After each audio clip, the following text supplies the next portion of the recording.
no fue limitar al candidato independiente para participar previamente en un partido político, porque un poco era la idea de estos independientes. Decían, es que lo que estás haciendo es que no me estás permitiendo tomar una decisión al final del día de si me voy con un partido o si me voy independiente.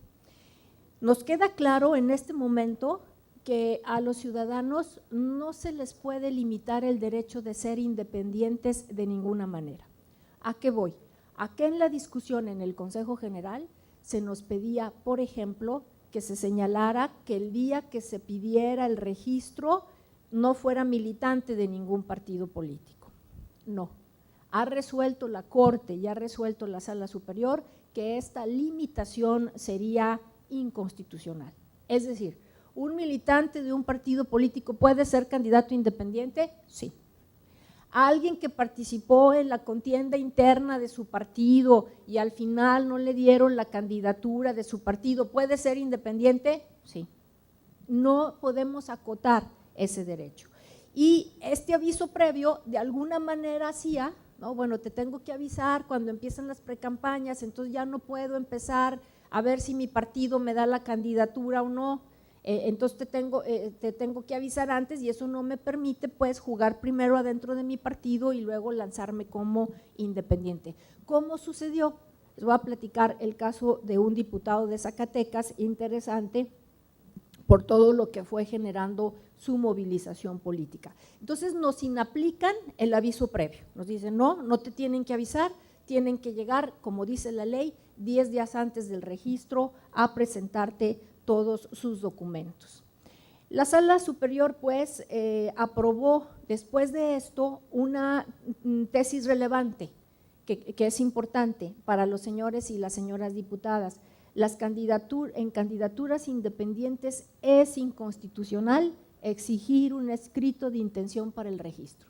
No, ya no hay que legislar en ese sentido porque está señalado ya por esta tesis relevante. Adelante. Entonces el candidato independiente podía participar en Zacatecas por gobernador, diputados y ayuntamientos solo por el principio de mayoría relativa, presentándonos una relación de apoyo ciudadano de un porcentaje del padrón electoral con corte al 30 de diciembre, presentarnos la copia simple de la credencial de elector, la plataforma electoral, su comité de campaña, va con financiamiento privado, ya no va con público, y nos tendrá que entregar un informe de gastos de campaña y su origen, podrá recuperar hasta un 50% de los gastos erogados, tendrá un tesorero, una cuenta bancaria en el estado de Zacatecas y un padrón de aportantes. Y fíjense, esto es muy importante. ¿Por qué nosotros en el reglamento pedimos el padrón de aportantes? Porque si el candidato gana, le vamos a regresar el 50% de lo que gastó. Y la gran pregunta es, ¿y para quién? ¿Para él o para los que lo apoyaron en la campaña? ¿Qué hace con ese dinero que le vamos a regresar? Entonces, esa es una de las cuestiones que había que dilucidar y lo que nosotros pensamos es que no es para él, que en todo caso es para regresarlo proporcionalmente a quienes aportaron a su campaña. Por eso le estamos pidiendo el padrón de aportantes, para que si gana le regresamos y luego la vigilancia de nuestra unidad de fiscalización será que quien aportó a su campaña reciba proporcionalmente el recurso. El registro preliminar, que ese es el otro tema que yo quiero platicar con ustedes y que como vieron en la ley no estaba. ¿Para quién es el apoyo ciudadano? En el caso de los diputados, pues no hay mucho problema, ¿no? Para el diputado y para su suplente también, o nada más para el líder, ¿no? La cabeza. Pero en el caso de los ayuntamientos es más complicado, porque decíamos, ¿el apoyo para quién es? ¿Para él o para una planilla completa? ¿Y qué pasa si parte de la planilla le renuncia? ¿Y quién tiene derecho a hacer sustituciones en la planilla? La ley no dice nada. Si nosotros decíamos que el apoyo era para toda la planilla, la gran pregunta es, bueno, y si le renuncian todos y se queda solito, ¿sigue el apoyo ciudadano o no? Porque el apoyo se dio para un número de personas. La decisión que nosotros tomamos es que nosotros generamos una categoría jurídica en el reglamento que se llama quien encabeza la planilla o la fórmula. Y quien encabeza la planilla o la fórmula, acuérdense que todavía no es candidato porque no está registrado, quien encabeza la planilla o la fórmula recibe el apoyo e integra su planilla como quiera. Es decir, le dimos un poco la figura de dirigente de partido político, ¿no? Entonces, los derechos que tiene el dirigente del partido político de sustituir, de nombrar representantes, de designar a la estructura, etcétera, se la dimos a quien encabeza la planilla o fórmula. Quintana Roo tiene un modelo totalmente diferente. En Quintana Roo el apoyo sí fue para la planilla. El presidente del Instituto Electoral me comentaba que sí tuvieron sustituciones y corrieron más o menos con la misma figura que nosotros, es decir, las sustituciones las pudo hacer quien encabeza la planilla o fórmula. Allá están compitiendo 10 candidatos a diputados y hay planillas independientes en 4 municipios, eso es lo que ellos tienen. Y luego el gran problema, como nos habían quitado el aviso previo, era cómo le podían hacer los candidatos para reunir ahora sus miles de firmas, porque acuérdense que los porcentajes están muy altos. Para Zacatecas fueron 5,333 firmas de apoyo ciudadano. Tenemos un independiente en Zacatecas, que es precisamente, si adelantas la que sigue, la persona que ven ustedes en la pantalla, se llama Roger Elrano y no es, estos son promotores de otro candidato de Guadalupe, Álvarez Maínez, que si se fijan, miren, eran promotores que iban de casa en casa pidiendo el apoyo, levantando la lista de apoyo ciudadano. Adelante, ahí tienen los porcentajes, 5% en el caso de gobernador, diputaciones 15%, ayuntamientos 15, 10, 8 y 5. ¿Qué tenemos? Tenemos 9 candidatos independientes a ayuntamientos. Ninguno a diputado, había varios aspirantes, pero seguramente este porcentaje tan alto los desanimó y no tenemos ningún candidato a diputado.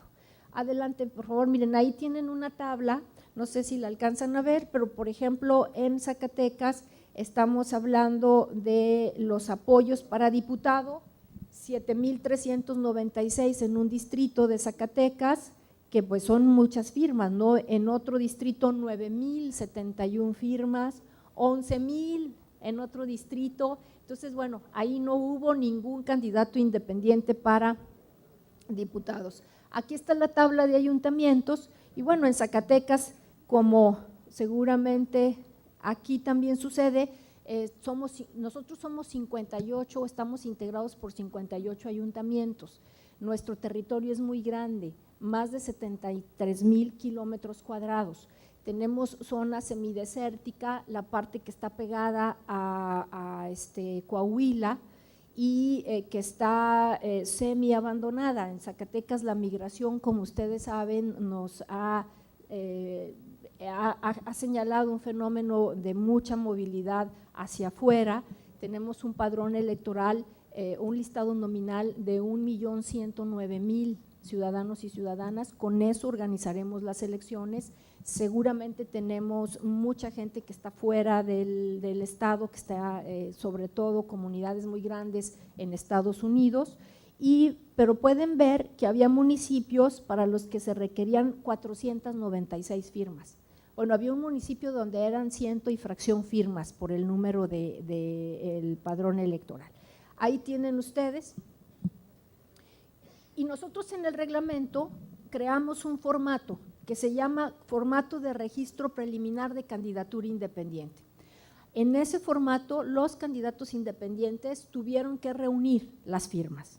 Este formato lo aprobamos en el reglamento, vienen los datos del candidato, el tipo de elección en la que va a contender, el distrito o ayuntamiento, el domicilio para oír notificaciones, este es el formato con el que él nos avisaba que iba a solicitar el registro preliminar.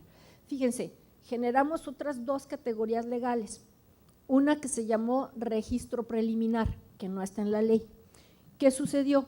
Que en el momento en que nos presentaron sus firmas y todos los demás documentos, nosotros revisamos esa documentación y el Consejo General determinó si se le otorgaba el registro preliminar, que era como su pase de entrada al registro de su planilla. Entonces, ya con el registro preliminar ya tienes reconocido el derecho de ir y registrar la planilla. Ese es el formato y miren ustedes, ahí está la relación de apoyo ciudadano, un formato que generamos en el IES y que trae, como ustedes pueden ver, una columna que trae la clave del elector, la sección a la que pertenece el elector, el nombre, los apellidos, el domicilio y la firma. Recibimos 35,000, poco más de 35,000 firmas en estos formatos de apoyo ciudadano. Nosotros le pedimos a los candidatos que en la medida de lo posible, porque no los podíamos obligar, lo presentaran también en formato digital. Algunos lo hicieron, otros no. Porque aquí tienen ustedes una fotografía de cuando nuestro personal recibió estos formatos de apoyo ciudadano. Miren, ahí está esta fotografía de una chica que está enseñando con este candidato que se llama Jorge Álvarez Maínez, que es el diputado del que les platicaba, un diputado que dio la pelea durísimo para que hubiera candidaturas independientes. Diputado de Movimiento Ciudadano, era diputado del Partido del Trabajo y dio la lucha para que se aprobaran estos 3 artículos, fue uno de los grandes promotores de la reforma. No logra la candidatura de su partido para un municipio y entonces se lanza como independiente y reúne las firmas. Aquí tienen ustedes fotografías cuando estamos recibiendo a un candidato independiente, toda su apoyo ciudadano y le estamos recibiendo, pues ya saben los funcionarios electorales, hoja por hoja, el apoyo ciudadano, cotejando, contando cuántas copias nos trae, etcétera, y entonces nos dedicamos a un trabajo que fue extraordinario del personal del Instituto Electoral, que fue el cotejo de estas listas de apoyo ciudadano. Ahí está otro candidato entregándonos sus firmas. La que sigue, por favor. Bueno, si te regresas a donde está el personal, es una más. Ahí miren, que se generó un sistema informático que nos permitió tener en red, en captura, a muchos funcionarios y funcionarias del instituto. Tuvimos que contratar 50 capturistas, porque la gran tarea, si te regresas al formato, al RAC, para que lo vean, otra más, ahí. La gran tarea, fíjense, era realizar la verificación de que estas firmas sí corresponden al distrito o municipio, en este caso al municipio donde se desea contender, porque las firmas son del municipio donde se desea contender. Los candidatos y sus promotores hicieron el llenado de este formato, pero como ustedes saben, cuando se llenan muchas veces un formato y cuando se tienen que copiar muchísimos campos de la credencial del elector, pues se cometen errores. Nosotros lo que hicimos es que con la copia de la credencial del elector y con esta relación cotejó este personal que les comento que los datos de la credencial del elector correspondían al ciudadano que había estampado su firma. Desde luego no cotejamos firmas porque no tenemos la capacidad ni la facultad para decir esta firma si es o no es, y acuérdense que ya no hay notario. Entonces, pues nosotros veíamos la credencial, checábamos que los datos correspondían a lo que se había capturado y si no, hacíamos la modificación. Muchas veces fue cambiar un número porque estaba mal, o fue cambiar Ma Guadalupe por María Guadalupe, o fue, en fin, ahí fue un trabajo en el que nosotros hicimos el cotejo, porque con el IFE firmamos una adenda a nuestro convenio de colaboración que habitualmente tenemos para solicitarle al IFE que nos validara estos registros. La verdad, en este tema, el IFE, después del enojo que les ocasionó el hecho de que nosotros en un reglamento, decían, en un reglamentito del Consejo General hubiéramos aprobado temas como radio y televisión, o temas como la validación de las firmas, porque nosotros pues, teníamos que ponerlo, ¿no? Decir, bueno, ¿y quién va a validar esas firmas? Pues el IFE, nosotros no tenemos el Registro Federal de Electores. Entonces ya, y además imagínense, la Corte resuelve el 12 de diciembre y ellos habían tenido un proceso electoral pesado, entonces se fueron de vacaciones y regresaron por ahí del 9 de enero. Y nosotros aprobamos nuestro reglamento el día 4, o sea, ni siquiera hubo chance de irles a decir, oigan, ¿cómo ven si le ponemos? Pues teníamos que reconocer el derecho y así lo hicimos, pero después de esta pequeña situación en donde nos decían, oye, ¿cómo estás poniendo en un reglamento de un consejo general de un instituto local que nosotros vamos a verificar las firmas? Pues ¿quién más, no? O sea, no hay forma de hacerlo de otra manera. Se revisaron y validaron 32,732 registros. Ahí tienen otra foto de un candidato independiente con sus cajas en donde lleva el apoyo ciudadano, en donde le estamos recibiendo. Esta fue la adenda de colaboración entre el IES y el Instituto Electoral y uno de los temas fue verificar la relación de apoyo ciudadano. Adelante. Ahí está, el trámite fue, el IES remite, fíjense, en el adenda se dijo, mándamelo pero en medio magnético, con número consecutivo, la clave del elector, la sección electoral, el nombre y apellidos del ciudadano y el domicilio completo. Con esa base de datos, nos dijo el IFE, nosotros con mucho gusto corremos un sistema que nos diga si esas personas están o no en el padrón electoral. El IFE verifica si quienes aparecen en la relación están en el padrón electoral con corte al 31 de diciembre, como dice la ley, y elabora el informe. Adelante. Ahí tienen ustedes el informe que nos remitió el IFE.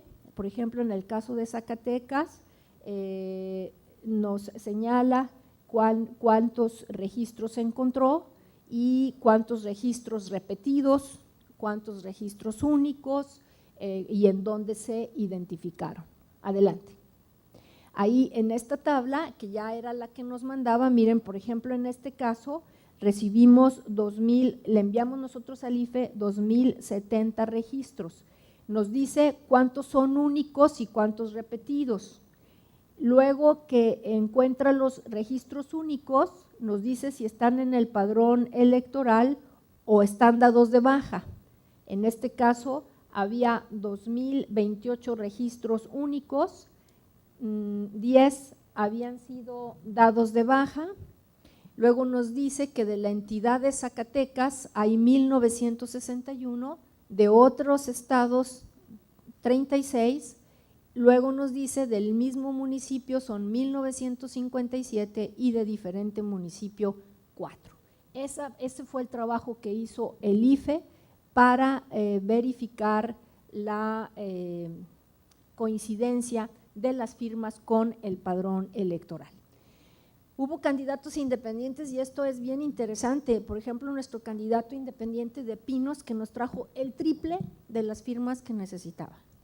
Y si lo vemos nosotros ya en blanco y negro, decimos, bueno, pues si todos esos votan por él o todas estas ciudadanas y ciudadanos, pues yo creo que va bien para ser presidente municipal.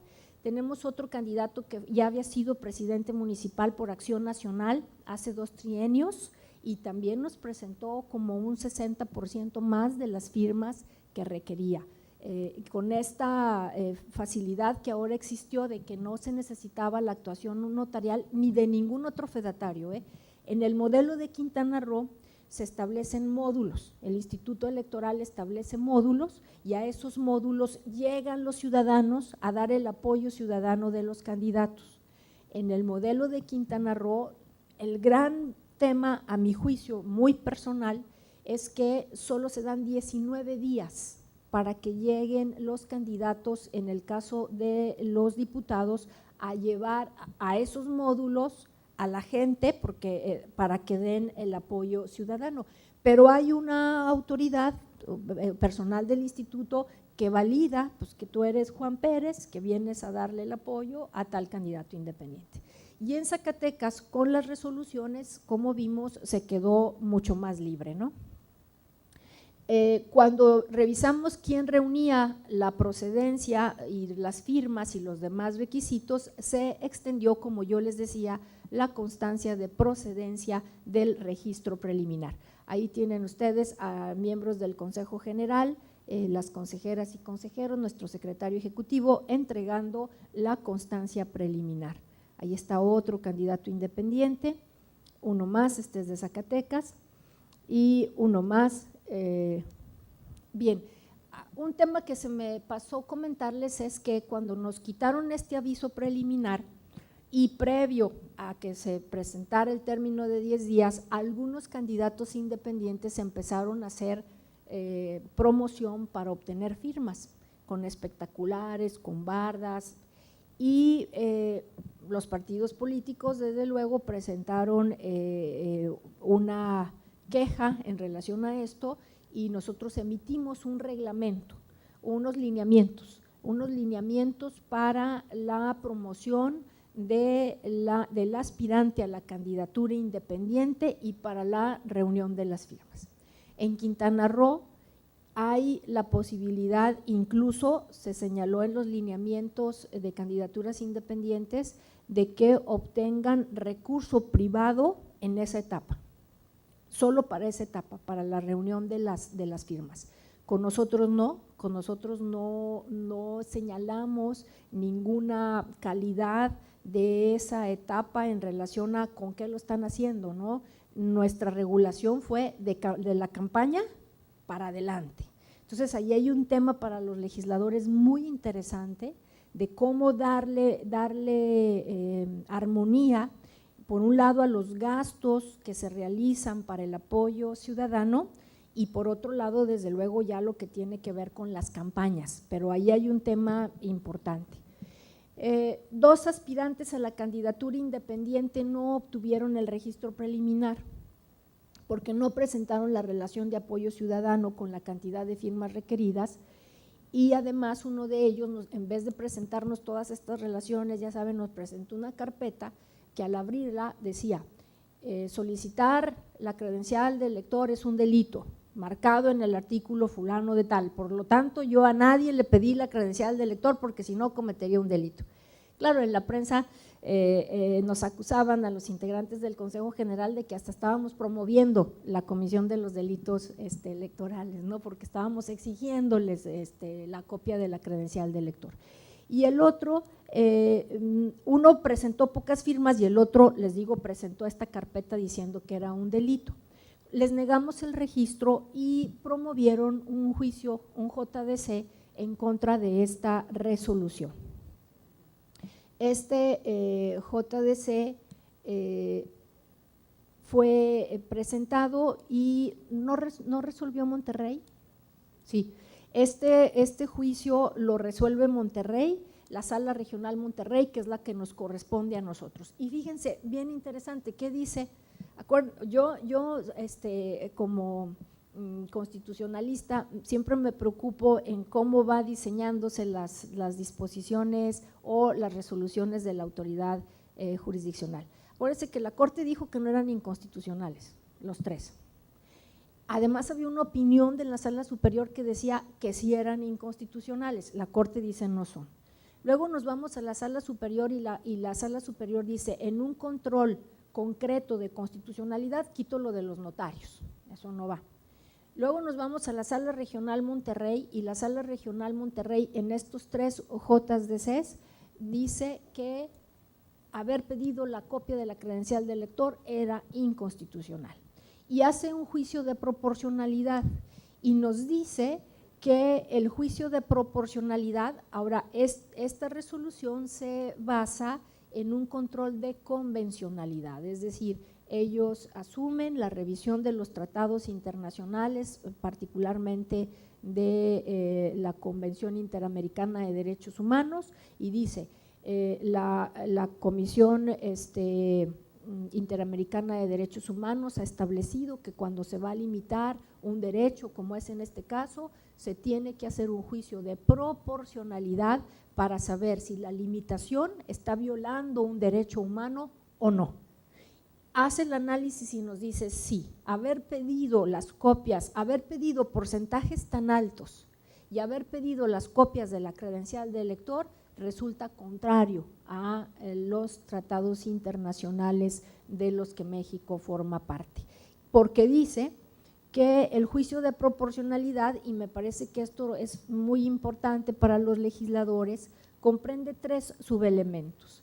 Primero, la idoneidad del medio escogido para el fin legítimo propuesto. Segundo, la necesidad, es decir, se debe de reglamentar si se piensa en la idoneidad, pensando que lo que reglamenten, lo que dispongan los legisladores, tiene que ser de tal magnitud que permita alcanzar el objetivo. Entonces dicen los magistrados de Monterrey, en Zacatecas poner 15% del padrón para los diputados no es idóneo, porque les limita a alcanzar el objetivo. ¿Quién lo va a lograr, no? Que era lo que había dicho la Sala Superior en el caso de los notarios. Decía, bueno, el gasto, el tener que realizar toda la actividad notarial es un problema, o se establecen requisitos que no permiten que la figura se alcance. Y además tiene que ser una regulación necesaria, es decir, que no exista otra forma que pueda conducir al fin y que sacrifique en menor medida los principios constitucionales. Y en último lugar, la proporcionalidad, es decir, que el requisito sea proporcional a qué, al fin, o sea, que haya una proporcionalidad entre el medio y el fin, que no se sacrifiquen valores constitucionalmente importantes. ¿Cuál es el análisis que hace la Sala Regional Monterrey? Aquí lo tienen, nos dice cuál fue el porcentaje de la votación total municipal en el 2010, el 100% fueron 59,768 votos. La votación mínima para la asignación de regidor es un 2.5 en Zacatecas y por lo tanto un partido político para tener derecho a un regidor de representación proporcional requirió 1,494 votos y al independiente le estamos pidiendo 5,333 firmas. Entonces ahí viene este juicio de proporcionalidad que hace la Sala Superior.